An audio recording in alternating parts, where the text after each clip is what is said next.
sur ce plateau télé sur la mise en place de l'action de formation en situation de travail, ou plus communément appelée AFEST, dans les structures de l'ESS. Nous vous proposons aujourd'hui un format un peu particulier, sous forme de plateau télé en direct, mais vous pouvez interagir à la fin de nos échanges avec les différents intervenants. Cette interview est organisée par l'UDES, qui est l'Union des employeurs de l'économie sociale et solidaire. Grâce au soutien de la DREDS-PACA, l'UDES pourra vous convier à plusieurs midis de l'emploi en 2024 et 2025. L'objectif de ces temps est que sur un format court, le temps du midi, vous puissiez disposer d'informations pratiques sur des aides, solutions et outils à votre disposition afin de favoriser l'emploi et le recrutement dans votre structure.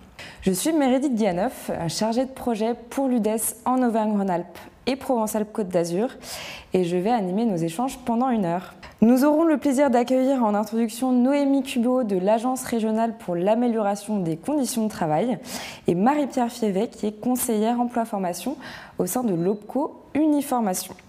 Nous aurons également la présence de 2 structures de l'ESS qui ont mis en place de l'AFEST et qui témoigneront. Philippe Bouchet qui est directeur du forum Georges François et Serpil Méric qui est responsable des ressources humaines au sein de la DMR 06. Ne tardons plus à présent. Pour ouvrir officiellement ce plateau télé, j'invite Noémie Cubeau et Marie-Pierre Fievet à nous rejoindre. Bonjour Noémie, bonjour Marie-Pierre, bienvenue. Bonjour, merci pour l'invitation. Bonjour.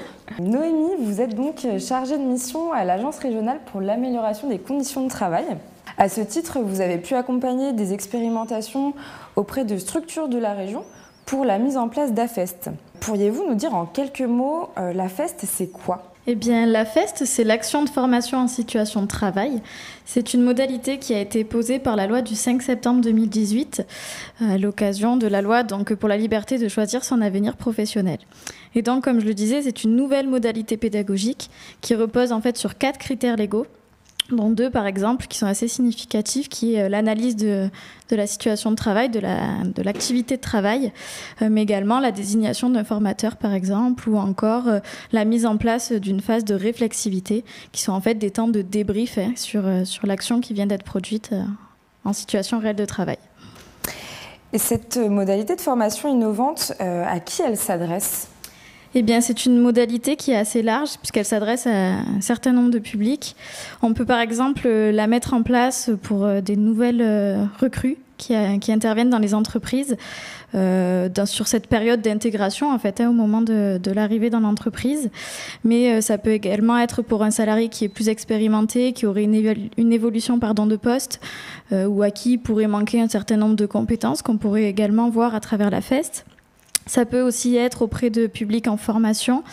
Par exemple, dans le cadre d'une VAE, on accompagne aujourd'hui à la RACT, dans le cadre de dispositifs, des candidats dans un parcours de VAE. Ça peut également être dans le cadre d'apprentissage. On parle alors de FEST et non pas d'AFEST, mais les modalités restent les mêmes.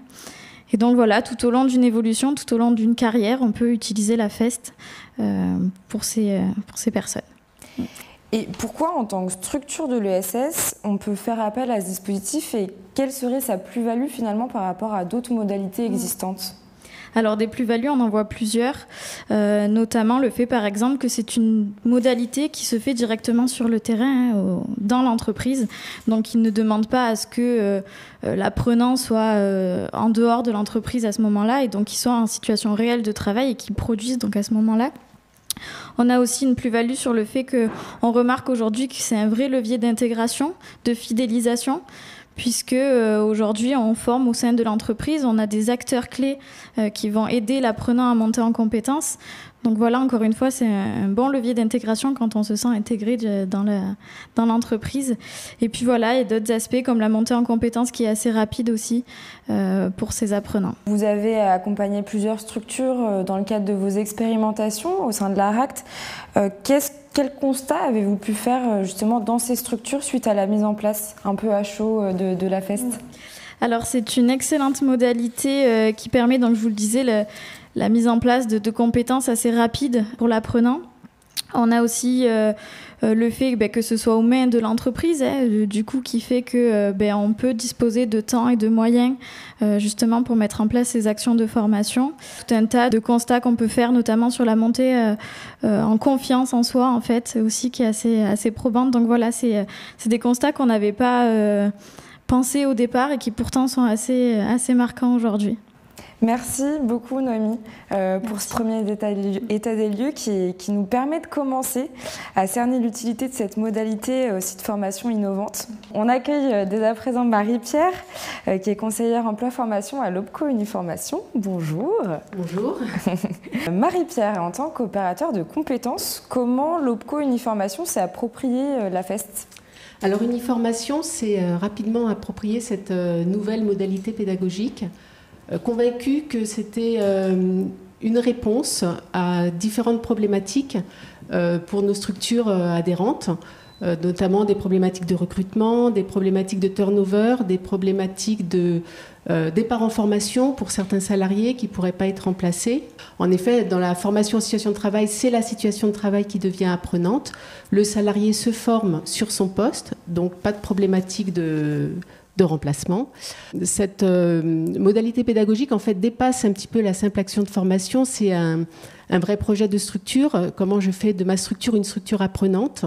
En termes de marque employeur, c'est un atout considérable. Ça peut être un vrai levier, en fait, en matière de recrutement. Et la montée en compétences des salariés, que ce soit sur leur fonction, poste de travail ou pour les tuteurs, c'est également un bon moyen d'éviter le turnover, de réduire le turnover.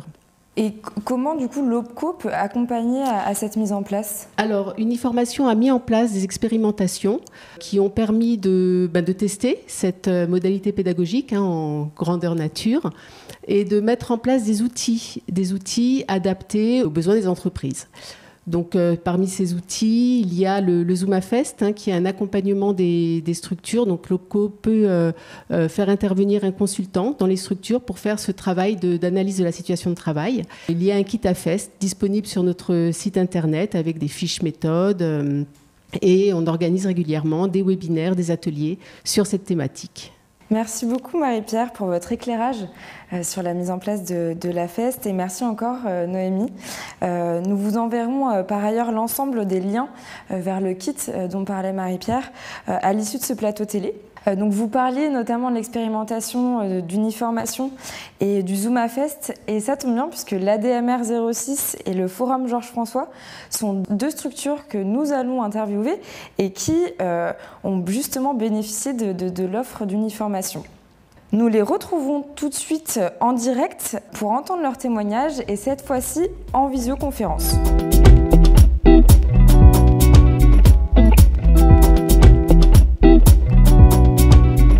Je souhaite la bienvenue à Serpil et Philippe qui sont en visioconférence. Bonjour. Bonjour. Comme évoqué, nous allons désormais vous entendre sur votre vécu lié à la mise en œuvre de la FEST. Donc vous avez deux structures qui sont bien différentes, tant par rapport à leur secteur d'activité que par rapport au nombre de salariés.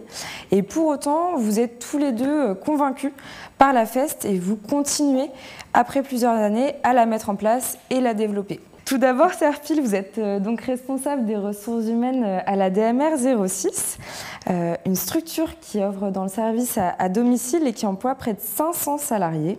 Que s'est-il passé en 2021 pour que vous choisissiez de mettre en place de la FEST au sein de la DMR 06 ?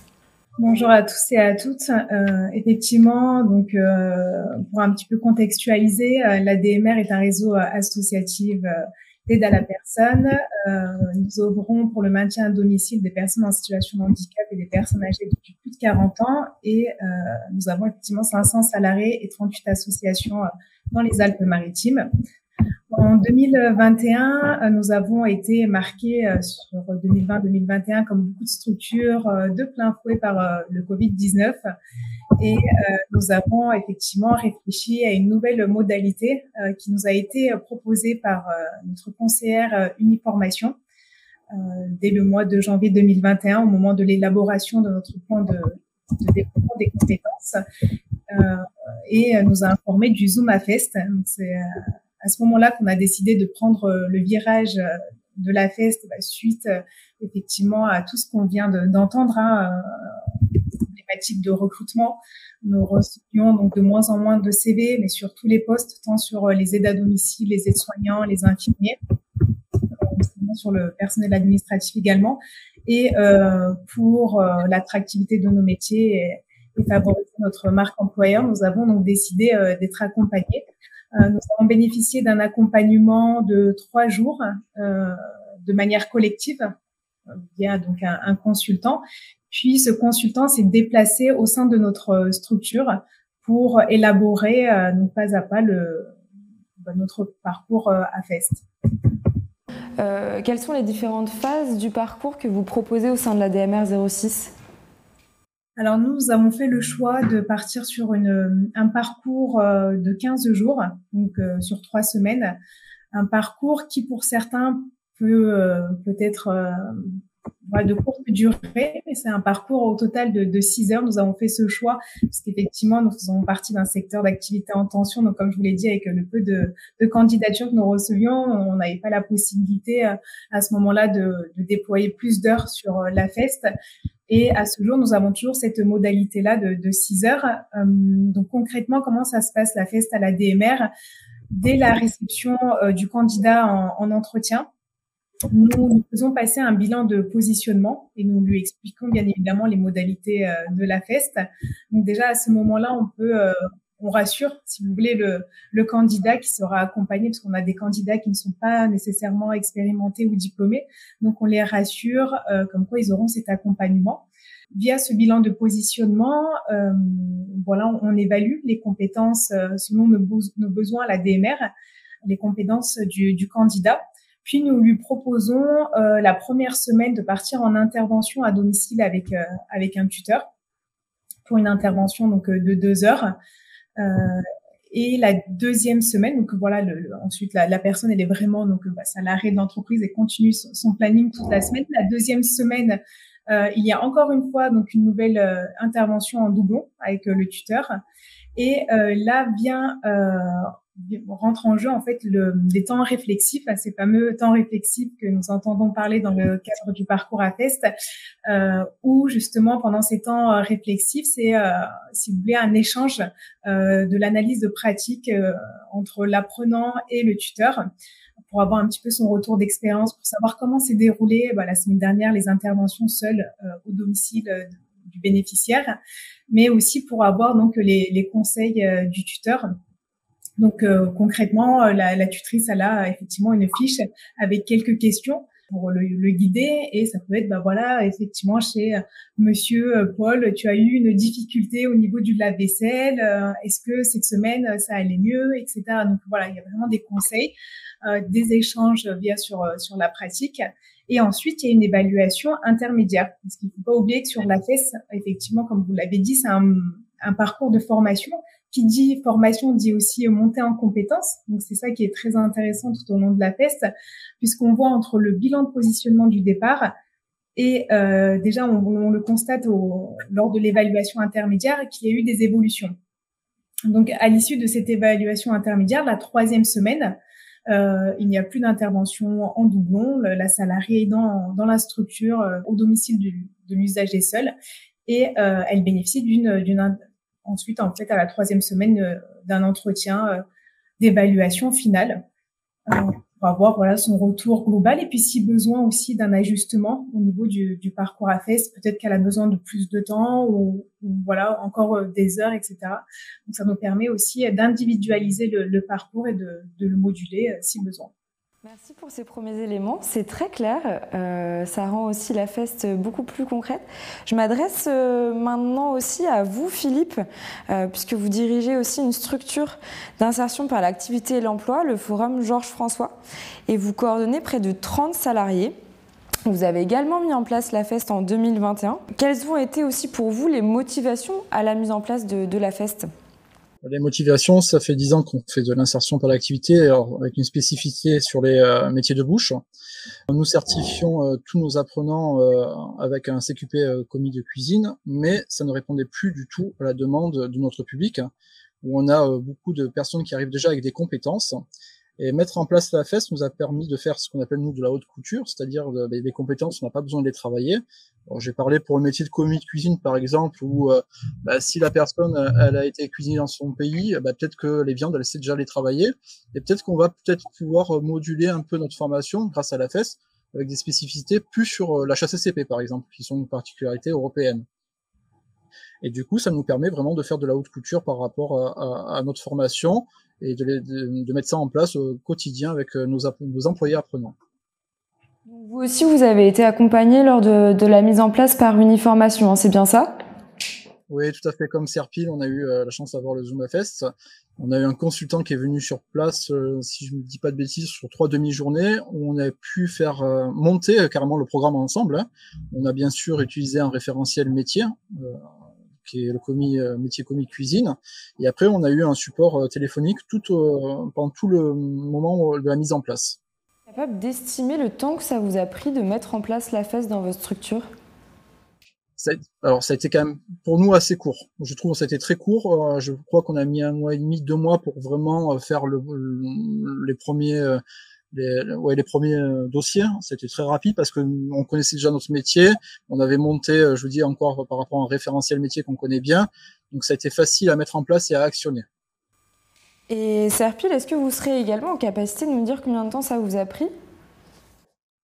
Alors nous, on a été accompagnés au mois de mars 2021 et effectivement, comme Philippe, on a eu tout cet accompagnement via des visios et des appels téléphoniques jusqu'au mois de juin 2021. Puis on a vraiment lancé la FEST sur une première structure de manière expérimentale.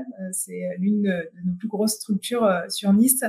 Et on a démarré la FEST en septembre 2021 avec les premiers parcours. Donc je dirais, voilà, ça nous a quand même pris une dizaine de jours au total pour monter le parcours. Des éléments clés à nous partager pour avoir une mise en place d'AFEST réussie dans une structure? Ce qui est important, effectivement, c'est de bien identifier donc son référent AFEST. Chez nous, donc c'est un responsable de secteur qui est plutôt sur l'opérationnel, de prendre en compte ce qu'il nous dit, parce qu'il est lui sur le terrain, il connaît très bien les aides à domicile, ses salariés.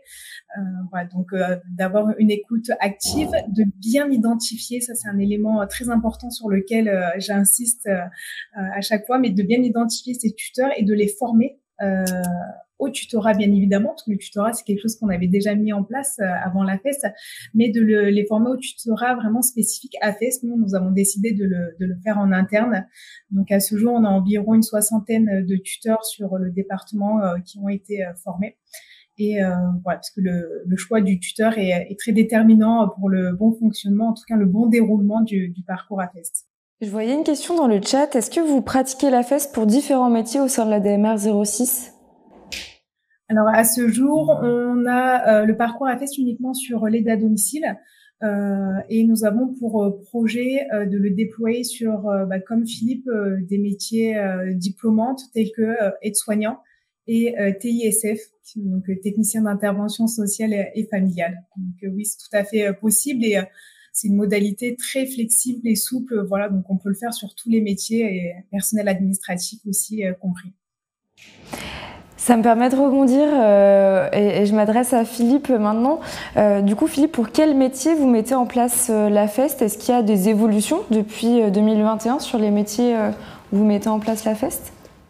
Alors, nous, on a deux chantiers d'insertion et une entreprise d'insertion. On a un chantier d'insertion à la maison d'arrêt de Nice qui est sur la cuisine, commis cuisine, et l'entreprise d'insertion qui est au Forum Georges-François à Nice, qui est sur la cuisine. Et depuis l'année dernière, on a ouvert donc le deuxième chantier d'insertion qui est sur la pâtisserie-boulangerie. Et là, on est en train de le mettre en place sur la pâtisserie-boulangerie. Tout à fait.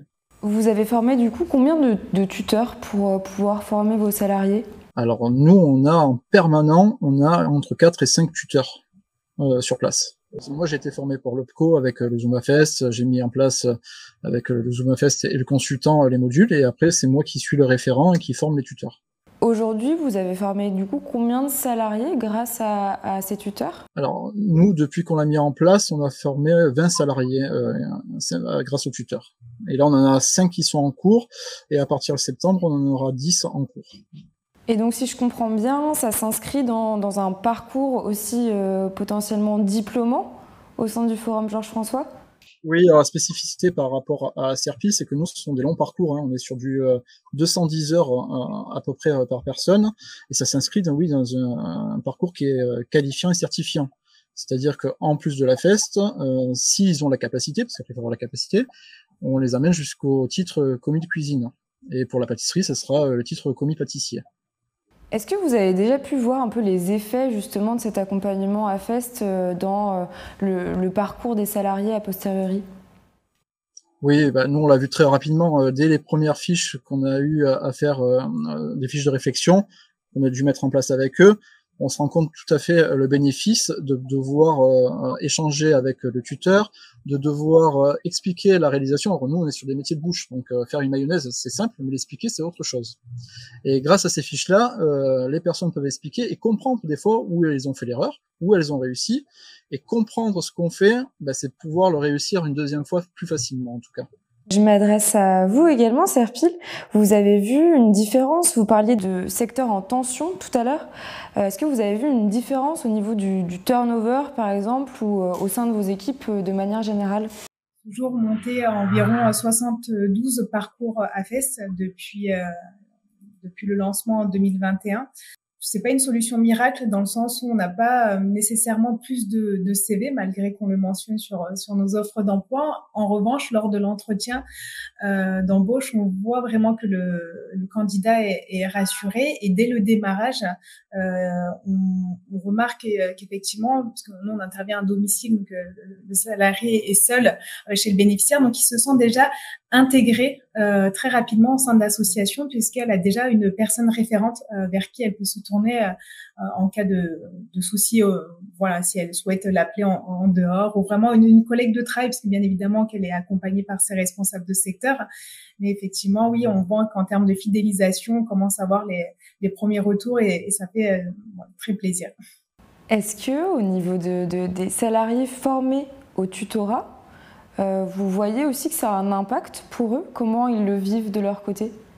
Il y a un impact puisque du coup, via la FEST, il y a quand même une reconnaissance de l'expertise de ces tuteurs. Nous, les tuteurs ont une certaine ancienneté dans les associations. D'ailleurs, notre convention collective de la branche d'aide à domicile a aussi évolué. Il y a aussi une petite reconnaissance financière lorsqu'elles accompagnent des personnes dans le cadre du tutorat. Elles sont très ravies et on le voit de suite aussi dans les commentaires lorsque je réceptionne les fiches, en fait, les entretiens.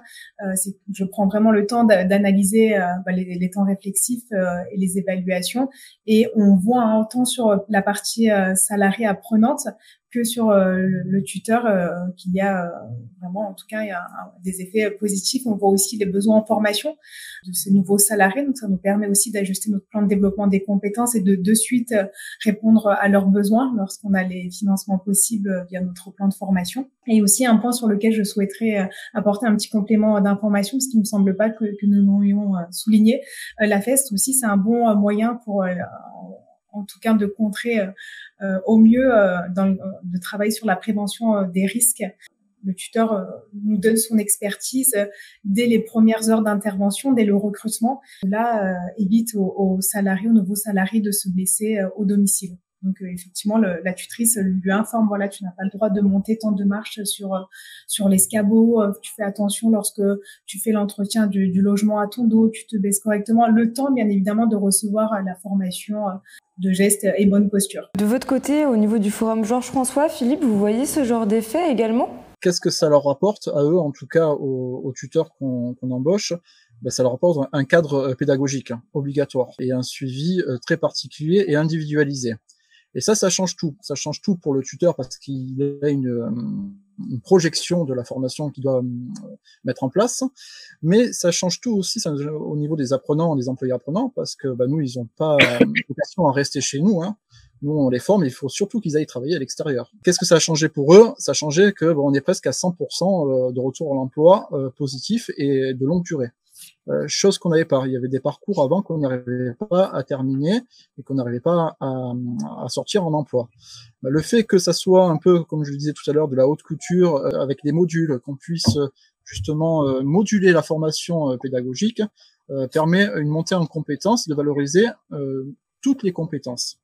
et que la personne, qu'elle parle pas français, et qu'elle soit en situation d'handicap, parce qu'on travaille aussi sur le champ de handicap, on arrive à les mettre en emploi grâce à la FEST et à valoriser les modules qu'on a validés avec eux. En tout cas. Et qu'est-ce qui différencierait finalement la FEST du tutorat classique ? Le tutorat classique, on a un programme, on a une date d'entrée, une date de sortie, puis on y va. La FEST, on a des moments qui sont privilégiés avec le tuteur, c'est-à-dire que quand on va apprendre une émulsion froide stable et que c'est inscrit dans le module de la FEST, on va passer un temps d'heure privilégié avec le tuteur en tête-à-tête. Et du coup, c'est pas du tout la même chose que d'avoir un groupe et d'expliquer quelque chose et de dire, bon allez, maintenant, si vous avez compris, pas compris, il faut qu'on avance sur le programme. D'où l'importance du test de positionnement, du calendrier qu'on doit mettre en place prévisionnel, et de se laisser du temps, justement, pour pouvoir former la personne. Quelle serait pour vous la première étape à faire pour les structures qui souhaitent se mettre en place de la FEST ? S'ils ont la possibilité via leur OPCO de se faire accompagner par un consultant, nous, ça nous a beaucoup aidé. Parce alors n'oublions pas qu'il y a 3 ans, on avait déjà moins, je trouve, d'informations sur la FEST. Donc, du coup, moi, quand j'ai commencé ces premiers accompagnements, avant d'y aller, je comprenais pas vraiment l'intérêt. J'avais l'impression que c'est une formation sur le tas, hein, comme on a l'habitude lorsqu'on rentre dans une nouvelle structure, mais pas du tout. Effectivement, comme Philippe l'a souligné, c'est vraiment un parcours d'intégration très cadré, avec ces temps-là qui sont privilégiés et très importants pour l'apprenant. Donc, effectivement, ça serait cet accompagnement et puis d'identifier les besoins. Voilà, je souhaite, par exemple, nous, on a 2 parcours à FEST au sein de l'ADMR. L'élaboration a quand même pris du temps parce qu'on se rend pas compte, mais c'est vrai que lorsqu'on se pose et qu'on fait le bilan, voilà, quels sont nos besoins, pourquoi on n'arrive pas à fidéliser certains candidats, certains salariés, quels sont les points de blocage, les obstacles à ce jour. Donc, vraiment faire un état des lieux avant de démarrer. Est-ce que vous auriez également des conseils, Philippe, à nous donner pour quelqu'un qui n'a jamais mis en place de la FEST ? Et l'accompagnement nous a été primordial, parce que même en connaissant bien nos métiers en tout cas de bouche qu'on a au sein du Forum Georges François, en connaissant bien le référentiel, c'était la question de mettre en place les modules de la FEST et de cibler les besoins que nous on avait en montée en compétences, mais surtout nous pour les futurs employeurs, qu'est-ce qui était pour eux un bon commis. Et ça c'est ce qui a pris le plus de temps. Donc je pense que oui, l'accompagnement est bien ciblé, les modules, enfin en tout cas les compétences qu'on veut faire acquérir à nos apprenants, nos employés, parce que comme c'est transférable aussi dans les entreprises sans aucun problème, voilà, c'est bien ciblé ça en fait. Merci beaucoup à vous deux pour vos témoignages très riches. Place aux questions.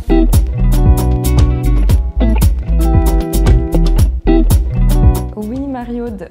J'avais une question autour du financement de la FEST et le coût forcément pour l'employeur également de ce dispositif. Comment on l'inscrit dans notre plan de développement des compétences ? Le financement, nous, donc en tant qu'OPCO, ce qu'on va financer sur la FEST, ce sont tous les temps du tuteur, en fait, donc de l'expert métier. Donc, on va se baser sur la rémunération brute chargée du tuteur, multipliée par le nombre d'heures d'intervention. Donc, on financera toutes ces interventions. Le coût pour la structure, en fait, moi, je parlerai plutôt en termes de bénéfices que véritablement de coûts. Puisque là, on l'a déjà signalé, c'est vraiment l'apprenant se forme sur son poste de travail. Donc, ses missions sont accomplies. Alors, peut-être, évidemment, il n'y a pas d'objectif de résultat ou de productivité. L'apprenant a le droit à l'erreur, il a le droit de se tromper. Et je pense que voilà, c'est plus en termes de bénéfices que véritablement de coûts. Alors, nous avons Eliane Ferraud qui nous dit « Bonjour à toutes et à tous, nous sommes une structure avec 3 pôles, les SIAD, SAD et l'ESA. Puis-je accéder via mon OPCO à cette mise en place ?» Si votre OPCO est une e-formation, chaque OPCO peut avoir des modalités différentes. Donc, il faut vraiment se rapprocher de son conseiller au sein de l'OPCO. S'il y a besoin, donc il y a possibilité de passer par le Zoom à FEST pour tout ce travail amont d'analyse de la situation de travail, de mise en place des parcours pédagogiques. Il y a également possibilité de former les futurs tuteurs à FEST. C'est important, je crois que ça a été bien précisé par les 2 témoins. C'est vraiment important de bien former les tuteurs, puisque les phases réflexives, c'est vraiment ce qui fait la richesse de cette modalité pédagogique, où l'apprenant va exprimer, va mettre des mots sur les compétences acquises, éventuellement sur les difficultés rencontrées. Donc voilà, avoir des tuteurs formés, c'est important, et l'OPCO peut également financer la formation au tutorat des futurs tuteurs. Première chose à faire, c'est se rapprocher de son OPCO et de voir voilà, est-ce qu'il y a besoin d'un Zoom à Fest ou pas. Nous, on peut faire des pré-diagnostics avec la structure pour vérifier est-ce que déjà la FEST est la réponse aux besoins.